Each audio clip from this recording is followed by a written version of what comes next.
ఈరోజు పేపర్లలో కావచ్చు, వివిధ దాంట్లో కథనాలు రావడం జరిగింది. నోటీస్ ఇచ్చినారని. దీని మీద గవర్నమెంట్ ఇది అప్పటి నుంచి మా ఆఫీసర్లందరూ కూడా రోజు దీని మీద కష్టపడి పనిచేస్తున్నారు. ఏ విధంగా ఎంబ్రాస్ చేయాలి, ఏ విధంగా ఇబ్బంది పెట్టాలా అనే దాని మీద, రాజకీయ ఒత్తిళ్ల మీద. నాకు తెలిసి మా కలెక్టర్ చైతన్ గారైతే హానెస్ట్ ఆఫీసర్, ఎందుకంటే మాకు జేసీగా చేస్తున్నప్పుడు కూడా నేను చూసినాను కాబట్టి. బట్ ఏమైందో కానీ ఆయన కూడా బాగా విపరీతమైన ప్రెజర్స్, మామూలుగా ఏం చేసేకైతే ఆయన పొలిటికల్ ప్రెజర్స్కి ఆయన ఏం చేస్తాడు. కానీ దాని గురించి బ్రీఫ్గా, ఇరిగేషన్ వాళ్ళు నిన్న ఒక నోటీస్ ఇచ్చారని, దాని ముందర రెవెన్యూ వాళ్ళు ఒక నోటీస్ ఇచ్చారని చూడడం జరిగింది. కానీ దానికి ఏమంటే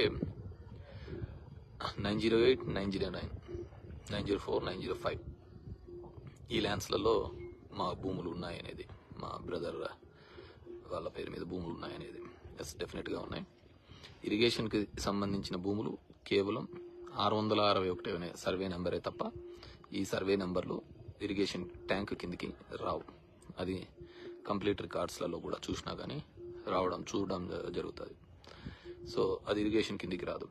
సో అదేవిధంగా నా పక్కనున్న నైబరింగ్ రైతు సోకాల్డ్ జె సూర్యనారాయణ అతనికి ఇచ్చిన నోటీసు, అది కూడా 43-2, 43-2A, 2B అనేది, అది డాటెడ్ ల్యాండ్స్ కిందకని ఇచ్చినారు.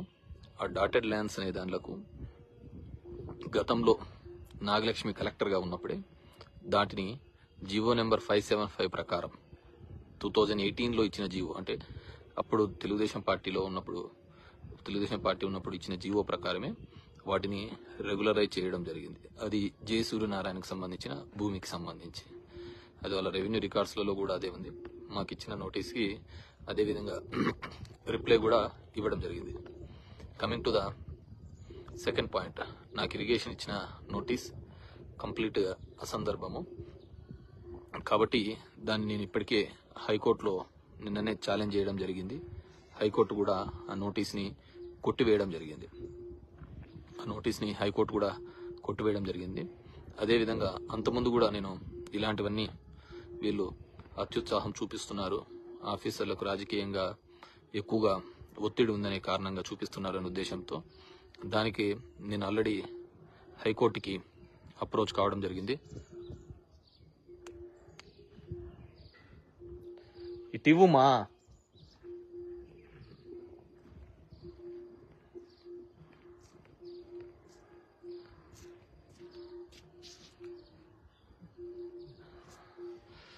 సో ఆల్రెడీ డబ్ల్యూపీ నెంబర్ 24921 2024 దాని ప్రకారం నేను ఆల్రెడీ హైకోర్టుని అప్రోచ్ కావడం జరిగింది. దాంట్లో అందరినీ కూడా పార్టీ చేసి వాళ్ళను చట్ట ప్రకారమే చేయండి, మీరు ఇష్టానుసారం చేయడానికి వీల్లేదు అని చెప్పేసి ఆర్డర్ ఇవ్వడం జరిగింది. అది ఇచ్చిప్పటికి 20 రోజులైంది. అయినా కానీ వాటిని ఉల్లంఘిస్తూ నిన్న ఇరిగేషన్ వాళ్ళు కూడా ఆర్డర్ ఇవ్వడం జరిగింది.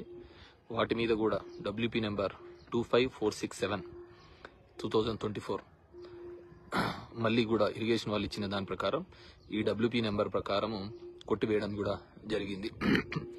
దాన్ని సెటిసైడ్ చేయడం జరిగింది. అదే కాకుండా దీనికి సంబంధించి అదేవిధంగా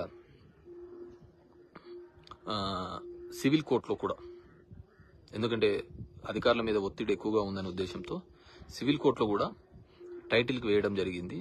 నాకు ఇవన్నీ ఉన్నాయి, మీది ఏదైనా ఉంది అంటే వచ్చి అక్కడ చూపించండి అని చెప్పేసి అడ్వకేట్ కమిషన్ని కోరడం జరిగింది. అడ్వకేట్ కమిషన్ ఇది నథింగ్ బట్ ఒక జడ్జి వచ్చి అది చూసినట్టే, అంటే అడ్వకేట్ వచ్చి చూసినట్టే కాబట్టి అడ్వకేట్ కమిషన్ కూడా వేయడం జరిగింది. ఇవన్నీ కూడా కోర్టు పరిధిలో ఉన్నా కానీ ఇవన్నీ కూడా వీళ్ళు చేయడం జరుగుతుంది కాబట్టి ఖచ్చితంగా వీళ్ళందరి మీద కూడా నేను కంటెంప్ట్ మూవ్ చేస్తున్నాను. ఎందుకంటే డబ్ల్యూపీ 24921 ప్రకారం కోర్టు ఆర్డర్ ఉన్నప్పటికీ కూడా ఉల్లంఘించినారు కాబట్టి వీళ్ళందరి మీద కూడా కంటెంప్ట్ చేయడం జరుగుతుంది.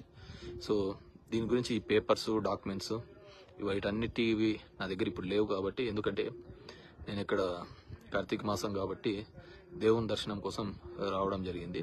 సో ఒకసారి నేను తిరిగి వచ్చిన తర్వాత మళ్ళీ ఫర్దర్గా అది కోర్టు పరిధిలో ఉన్న వరకు ఉంది కాబట్టి ఎంతవరకు మాట్లాడచ్చు, ఏ విధంగా అని చెప్పేసి కంప్లీట్గా డాక్యుమెంట్స్తో మీ ముందరికి వస్తాను. సో చేసే ప్రక్రియ అదంతా కూడా ప్రజలకు ఇచ్చిన దానిలకు వీటినన్నిటినీ కూడా గాలికి వదిలేసి కేవలం మీడియా అటెన్షన్ కోసం, నా రిప్యుటేషన్ని స్పాయిల్ చేయడం కోసం ఇవి చేస్తున్న పద్ధతిగా కనపడుతుంది. So there is no doubt, ఎవరైతే ఈ క్రమంలో ఇవన్నీ చేస్తున్నారో, ఇలాంటివన్నీ చేస్తున్నారో ఎక్కడికి పోదు. పగలు ఎలా ఉంటుందో రాత్రి అలాగే ఉంటుంది. డెఫినెట్గా ద డే విల్ కమ్. ఎవరెవరైతే దీనిలో చేసినారో వాళ్ళందరి మీద కూడా ఖచ్చితంగా యాక్షన్స్ చట్ట ప్రకారం తీసుకోబడతాయి. Thank you very much.